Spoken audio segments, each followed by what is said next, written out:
So we often get the question, how long have I been here? I mean, how's the life and what do I do? Well, instead of answering any of those questions, I'm gonna give you a reason why you should come to Tokyo for streetwear. なんで streetwear のために日本へ来るでしょうかな? Now, I'm your boy Reggie Casual, and that's next on the stage.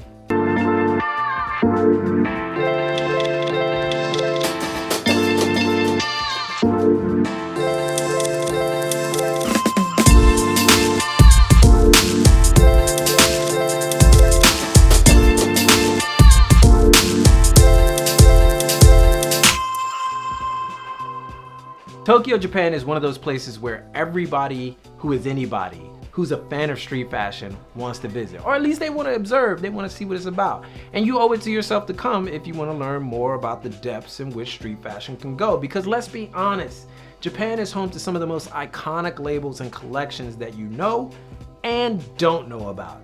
You ever heard of Wacko Maria? I'm sure some of you. Lab Musician? Okay. United Arrows and Sons? There's a few. Flathead Jeans? We're getting there. Almost Black? Jedi? Honestly, it's impossible to name everything, but what Japan does far better than most countries is curate styles. Now, we talk about this a lot. I mean, the curation of styles, lifestyle, so to speak. I mean, what the hell is a lifestyle? And admittedly, this is kind of hard to figure out because it isn't so clear much place else anymore. But in Tokyo, Japan, the lines are not as blurred. Americana goes denim, military mixes well military, tech is there, and many more, but lifestyle is basically putting your interests at the forefront of your clothing choices, and Japan does this extremely well. And that's a big reason why you should come. Being able to see ensembles in the most detailed form is a regular occurrence in Tokyo. It gives you a deeper appreciation for the styles you helped create in the West. Because honestly, styles don't die in Japan. They manifest themselves through the people that enjoy the cultures and styles surrounding them. And then they're reinvented without losing the culture behind them.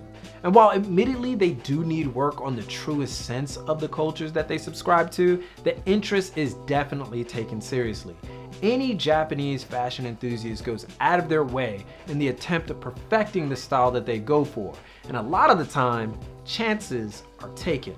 And I personally tell people who visit Japan that the craziest thing that I can figure out and put together in my closet isn't the craziest thing that you'll see that day.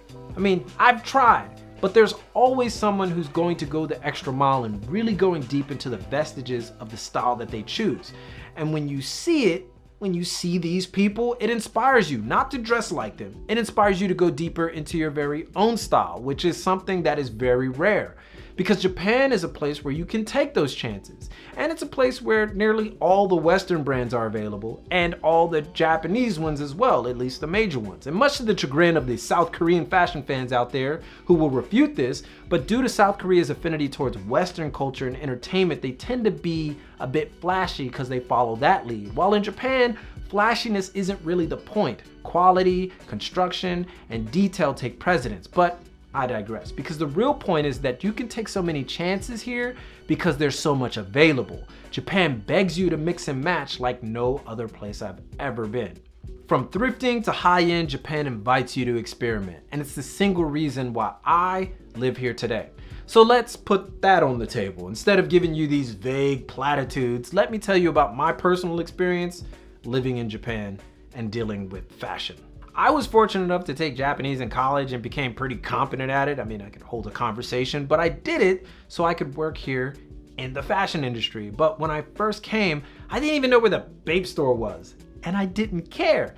All I cared about was finding what Japanese fashion really was, not the representation that was shown to me by blogs and all that madness that really had no clue what it was. But I was only partly right in doing that, because when it comes to fashion in Japan, it's anything that you can think of, including things like Bape. And you can own it without anybody batting an eye. And that's why I personally have grown in my thoughts. I began to read more, attend more events, and understand the depths of what fashion was in Japan.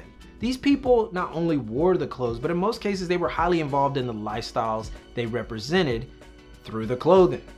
All they had to do was just refine the uniform, so to speak. To that end, there is no so-called flexing in Tokyo unless you're going for the super high luxury or high-end street fashion, in which case you're already a fan of those brands or you're just in another category of wealth. But the bare bones people, the everyday, are creating and combining. And we all know that's beginning to have a groundswell in the West as well, but we still have that issue in the West with cool and acceptance, because you can't go too far because people will start bashing you, they start hating.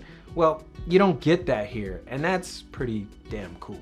So yeah, if you want to expand your knowledge on fashion, it really isn't necessary to come to Tokyo to do it, but more about testing the limits of your comfort zone.